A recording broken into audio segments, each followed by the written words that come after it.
다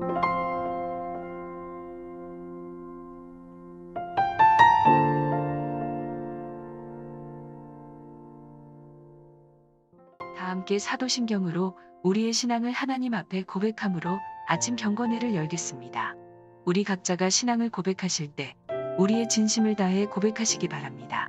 전능하사 천지를 만드신 하나님 아버지를 내가 믿사오며 그 외아들 우리 주 예수 그리스도를 믿사오니 이는 성령으로 잉태하사 동정녀 마리아에게 나시고 본디오 빌라도에게 고난을 받으사 십자가에 못 박혀 죽으시고 장사한 지 사흘 만에 죽은 자 가운데서 다시 살아나시며 하늘에 오르사 전능하신 하나님 우편에 앉아 계시다가 저리로서 산자와 죽은 자를 심판하러 오시리라. 성령을 믿사오며 거룩한 공회와 성도가 서로 교통하는 것과 죄를 사하여 주시는 것과 몸이 다시 사는 것과 영원히 사는 것을 믿사옵나이다. 아멘.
오늘 우리가 함께 나눌 말씀은 사도행전 6장 8절부터 15절까지입니다. 스데반이 은혜와 권능이 충만하여 큰 기사와 표적을 민간에 행하니 이른바 자유민들 즉 구레네인, 알렉산드리아인, 길리기아와 아시아에서 온 사람들의 회당에서 어떤 자들이 일어나 스데반과 더불어 논쟁할세 스데반이 지혜와 성령으로 말함을 그들이 능히 당하지 못하여 사람들을 매수하여 말하게 하되 이 사람이 모세와 하나님을 모독하는 말을 하는 것을 우리가 들어노라 하게 하고 백성과 장로와 서기관들을 충동시켜 와서 잡아가지고 공회에 이르러 거짓 증인들을 세우니 이르되 이 사람이 이 거룩한 곳과 율법을 거슬러 말하기를 마지 아니하는도다. 그의 말이 이 나사렛 예수가 이곳을 헐고 또 모세가 우리에게 전하여 준 규례를 고치겠다 함을 우리가 들었노라 하거늘 공회 중에 앉은 사람들이 다 스데반을 주목하여 보니 그 얼굴이 천사의 얼굴과 같더라. 아멘.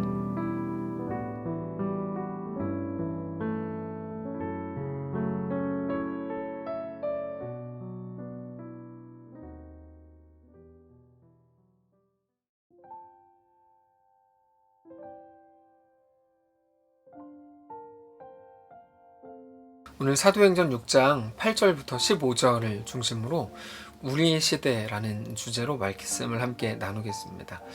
오늘 본문에는 초대교회 7집사 중에 하나인 스데반이 이제 소개가 되고 나옵니다. 스데반은 기적과 능력을 많이 일으킬 만큼 은혜와 능력이 많이 있었던 사람입니다. 8절에 나오는데요. 스데반이 은혜와 권능이 충만하여 큰 기사와 표적을 민간에 행했다 이렇게 되어 있습니다. 그런 모습을 보고 이른바 자유인의 회당 출신 모임들이죠. 그들을 자유민이라고 소개가 되는데 자유인의 회당 모임 출신입니다. 그 사람들이 스데반과 논쟁을 일으켰습니다. 9절입니다. 이른바 자유민들, 즉 구레네인, 알렉산드리아인, 길리기아와 아시아에서 온 사람들의 회당에서 어떤 자들이 일어나 스데반과 더불어 논쟁했다, 이렇게 되어 있습니다. 그런데 우리가 사도행전을 앞으로도 자주 확인하게 될 텐데 세상은 하나님의 사람들에게 계속해서 말하지 못하게 한다는 것을 우리가 확인하게 될 겁니다. 하나님의 사람들의 특징이 무엇인가 하면 말한다는 겁니다.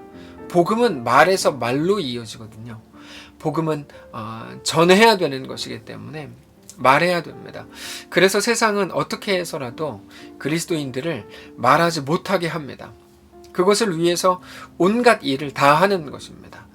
그러니까 성도는 마땅히 말해야 된다는 것을 역설적으로 우리가 이제 세상이 우리에게 대한 행동을 통해서 확인할 수 있는 것입니다. 오늘 본문에서도 세상이 말하지 못하게 하는 모습들이 계속해서 나옵니다. 첫 번째는 스데반과의 논쟁인데 아까 9절에서 읽은 것처럼 그들이 스데반과 논쟁을 했죠. 논쟁한 것은 말하지 말라, 이런 겁니다. 근데 특별한 것은, 특이한 것은 여기 9절에 보면 자유민들의 그 출신지가 네 군데로 나옵니다. 먼저는 구레네인, 그리고 알렉산드리아인, 그리고 길리기아, 그리고 아시아에서 왔다, 이렇게 네 군데의 지역을 이야기하는데 우리가 잘 아는 곳이 한 군데 나오죠. 길리기아입니다. 나중에 이제 바울로 이름을 바꾸는 사울, 이때는 예수님을 아주 집요하게 공격하고 예수 믿는 사람들을 잡아 가두던 사람이 사울이었는데 그의 고향이 길리기아 다소였습니다. 그러니까 아마 스데반과 같이 논쟁했던 사람들 중에 사울이 있었을지 모릅니다. 저는 이제 있었을 가능성이 꽤 높다고 이제 개인적으로 판단하는데 우리가 오늘 본문을 통해서는 확인할 수 없지만 조금 지나면 스데반이 이제 그들에게 돌 맞아 죽거든요. 근데 가장 큰 역할을 했던 사람이 바로 사울이었습니다. 근데 어쨌든 간에 오늘 본문에서 사울이 나왔든 혹은 사울과 같이 다니던 사람들이 있었든 간에 그 세력, 그들에게 스데반이 죽었다는 것이죠. 스데반과 그들이 이제 논쟁이 붙었는데 그들은 스데반을 이기지 못합니다. 그 이유에 대해서 오늘 본문은 스데반에게 성령과 지혜가 충만했기 때문이라고 말합니다. 10절이죠. 스데반이 지혜와 성령으로 말함을 그들이 능히 감당하지 못했다, 이렇게 되어 있습니다. 그들이 스데반을 말하지 못하게 하고 싶었는데, 입을 막고 싶었는데 성령께서 스데반과 함께 계셨고 스데반이 지혜롭게 말했기 때문에 그들은 스데반을 이길 수 없었습니다. 그러자 이제 그들은 사람들을 매수했습니다. 돈을 주고 거짓말을 시키는 거죠. 거짓말을 해서라도 스데반의 입을 막고 싶은 겁니다. 11절입니다. 사람들을 매수하여 말하게 하되 이 사람이 모세와 하나님을 모독하는 말을 하는 것을 우리가 들어노라, 이렇게 이제 말하죠. 특별히 그들은 13절에 나오는 것 같은 말을 시켰습니다. 스데반이 거룩한 곳, 성전과 율법을 모독할 뿐 아니라 무너뜨리려고 하는 계획을 세우고 있다, 라는 식으로 이야기합니다. 근데 이제 이게 거기 있었던 사람들의 마음을 아주 많이 흔들어 놓았던 게 분명합니다. 왜 그런가 하면 그 시대 예루살렘에 살던 사람들은 사실상 성전에서 나오는 것을 통해서 먹고 살았기 때문입니다. 이게 무슨 말인가 하면 예루살렘의 성전에서 드려지는 예배를 위해서 절기 때마다 세계 각처에서 유대인들이 몰려들었고, 그러면 몰려든 사람들이 그쪽에서 당연히 소비를 하게 되겠죠. 거의 관광지처럼 되었기 때문에 스데반이 성전을 폐하려고 한다는 말을 들었을 때 상식적으로는 스데반이 성전을 무슨 수로 폐합니까? 그럼에도 불구하고 그런 말을 들었을 때 누구도 가만히 있지 않았던 겁니다. 사실상 그들의 가장 중요한 수입원이 바로 성전이었기 때문입니다. 우리는 세상이 오늘 그리스도인들에게 하는 그 일의 본질이 무엇인지를 알아야 합니다. 다시 한번 말씀을 드리지만 세상은 우리에게 말하지 못하게 합니다. 말하지 못하게 하려고 정말 여러 가지 방법을 씁니다. 우리를 무시하기도 하고 조롱하기도 합니다. 우리 잘못을 들춰내기도 하고 우리 부끄러운 모습을 생각나게 하기도 합니다.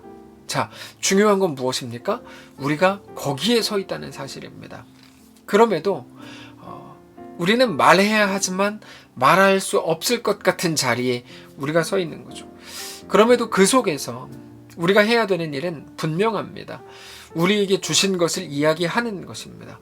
우리가 아는 복음, 하나님이 예수님을 보내셔서 우리가 당해야 될 그 사망의 권세를 대신 깨뜨리셨고, 그래서 우리가 사망의 권세에 더 이상 붙들려 있지 않게 되었고, 이제 우리 어떤 연약함과 어떤 못남 속에서도 우리는 생명의 꽃을, 생명을 꽃 피울 수 있는 그런 운명이 되었다고 하는 게 복음인데, 그 복음을 우리는 말해야 되고 그 복음을 알고 믿는 자로 살아야 한다는 것이죠. 어디에서?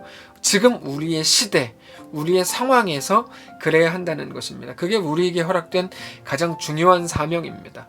그것을 베드로는 베드로전서 3장에서 이렇게 말합니다. 베드로전서 3장 13절 우리 함께 읽겠습니다. 시작.